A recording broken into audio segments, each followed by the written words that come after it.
Chotu left his village and arrived in Mumbai during heavy rains. He planned to work hard in Mumbai, earn money and send it back home in the village. Upon reaching Mumbai, the first thing Chotu required was a place to live. There were far more people in Mumbai compared to the village. Chotu was observing all the hurried activities on the streets of Mumbai when it began raining. Some people immediately sat in their cars to protect themselves from the downpour. Others started running here and there. Chotu also ran and entered a big pipe which shielded him from the pouring rain. For a day and night, he slept inside the pipe. The next day, he washed his rain-soaked clothes, tied a rope in the pipe and put out his clothes to dry. Then he collected some stones and sticks to make a chulha. He found a pan in the garbage dump nearby. Having washed it thoroughly, he used it to heat the food he had brought along from the village. Here it is. His little kitchen was ready. Chotu filled a tank with water and also fetched a mug. He bathed every day, stepping just outside the pipe. This tank, mug, and a little soap made up Chotu's bathroom. A place to sleep, a kitchen, and a bathroom. Chotu's house now had all facilities. Chotu spent most of his time inside the pipe. One morning, when he woke up, he saw that his friend Monu had also come to the city from his village. Chotu called out to Monu and invited him to live in the pipe. This made Monu very happy. A few days later, Monu helped Chotu construct an outside shed for sitting, using tin and wood. Now Chotu and Monu's house was complete. So children, how do you find Chotu's house? Would you like to live in such a house? What kind of a house do you live in? Who all live in your house?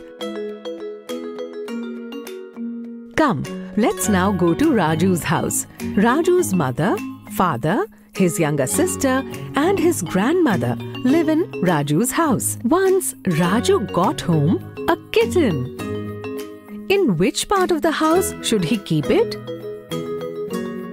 Raju and his sister live in the same room. His mother and father have a separate room. His grandmother too has her own room. There is a toilet and bathroom attached to each room. The small kitten required a lot of attention, so Raju made a bed for it in his own room. Once it grew up into a cat, it started playing in the entire house. In the evening, it sat in the courtyard. Raju served it food and water here. Raju's entire family comes together in the drawing room, where they spend the maximum time. There is a courtyard outside his house and a small garden beyond it. So children, what all areas does Raju's house have? There is a place to sleep, a place to sit together, a place to bathe, a place to cook food, and an open courtyard and small garden outside the house. We know Raju got the kitten into the house by his choice. But few animals stay inside our homes without our permission or liking. Like rats, lizards, ants, cockroaches, etc. Spider webs develop in the corners.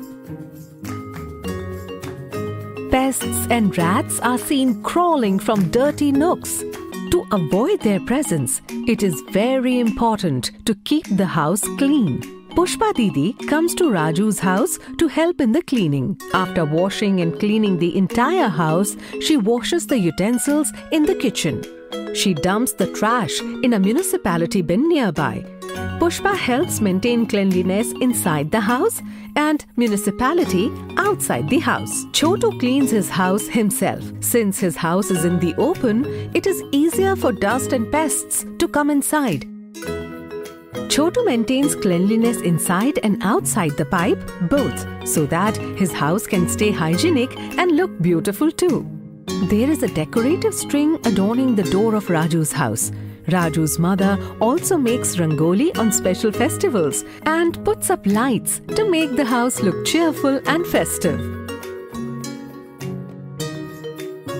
Chotu also wants to decorate his house. He has thought that on Diwali, he too will get a colorful string of light and adorn his pipe with it. A house should be clean, healthy, and nicely adorned.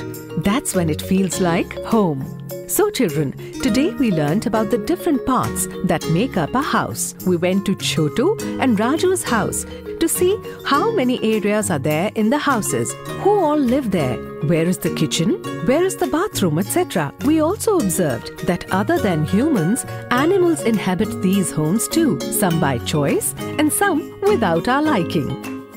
And finally, we learnt the importance of keeping our living spaces clean and tidy.